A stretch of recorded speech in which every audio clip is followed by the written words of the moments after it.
All right, let's finally have this conversation properly, because every time these two names come up in eFootball, the community splits instantly. One side talks about pace, movement, and broken through balls. The other side talks about power, presence, and guaranteed goals. And it always ends the same way. Arguments, screenshots, and bro, you don't know ball. So let's slow it down. Let's actually play the game in our heads.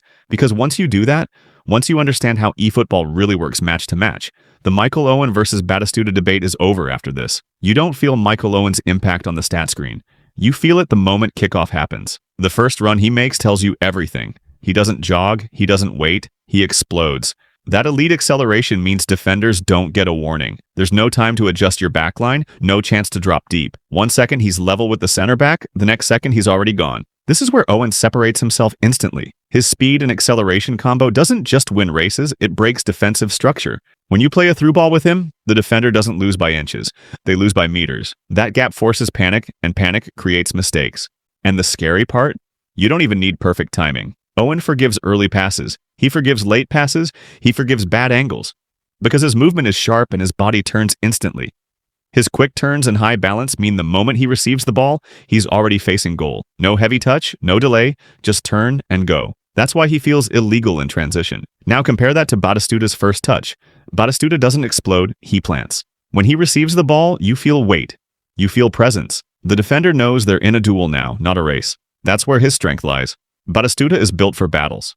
His physical contact lets him shield defenders off the ball. You can play into him with confidence, knowing he won't get bullied instantly. When he backs into a CB, the defender feels it. When the ball comes into his feet, the play doesn't die. It stabilizes. This is why Batistuta suits slower, more deliberate systems.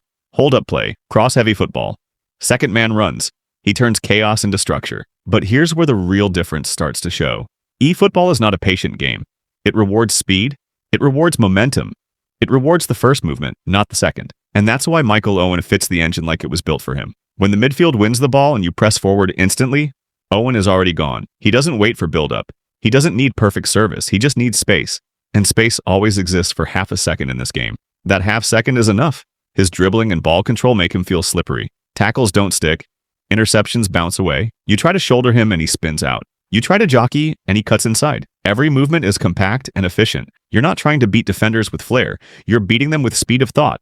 That's Owen's game. Batistuta, on the other hand, dominates when the attack is established. Once your team settles in the final third, once crosses start flying in or cutbacks begin, that's when Batistuta comes alive. His finishing is ruthless. One touch inside the box, goal, half chance, goal. Ball drops awkwardly, still goal. And then there are the long shots.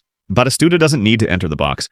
His kicking power turns distance into danger. You give him space outside the area and it's a mistake. Those shots don't float, they fly. Goalkeepers barely react. This is something Owen simply doesn't match. If you love shooting early, shooting hard, and testing keepers from range, Batistuta feels unstoppable. You're not waiting for perfect angles. You're creating goals out of raw power. But here's the uncomfortable truth.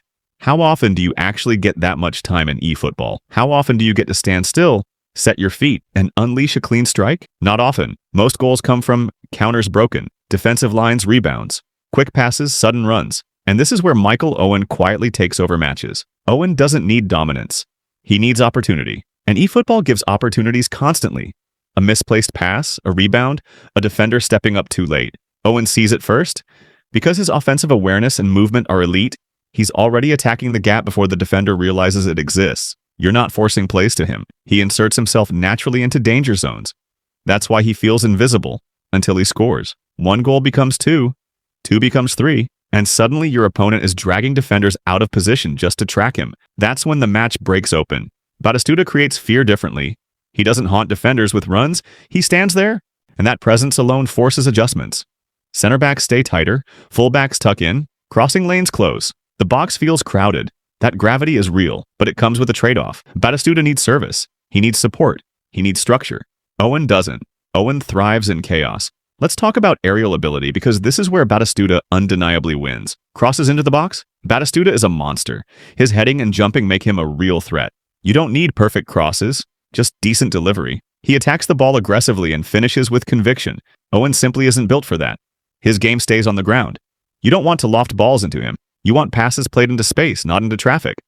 So if your entire system revolves around wide play and crossing, Batistuta makes more sense. But if you play modern eFootball, fast transitions, quick 1-2s, through balls, Owen fits better almost every time. Now let's talk about pressure. Because under pressure, players reveal who they really are. When defenders swarm Batistuta, he holds his own, but the game slows down. You feel the animation weight, you feel the resistance. That can be good when you want to control tempo. But when you're chasing a goal, Owen feels electric. He doesn't fight pressure, he avoids it. One touch, turn, gone. That ability to escape danger instead of absorbing it is priceless late in matches. When stamina drops and defenders lose sharpness, Owen becomes even more dangerous. That's why he feels like a cheat code in the 71st minute and beyond. Let's be honest about something else too. eFootball defending is inconsistent. Tackles don't always register cleanly. Interceptions bounce. Defensive AI hesitates. And when that happens, the faster striker always benefits more. That striker is Michael Owen. Loose balls fall into his path more often. Rebounds turn into goals more often. One-on-ones happen more frequently. Batistuta benefits when play is clean. Owen benefits when play is messy. And eFootball is messy. This doesn't mean Batistuta is bad. Far from it. Batistuta is a finisher's finisher.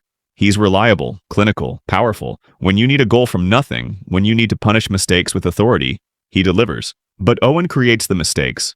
And that's the difference. When you build a team around Batistuta, you build structure. When you build a team around Owen, you build fear. Defenders drop deeper, lines stretch, midfields open up.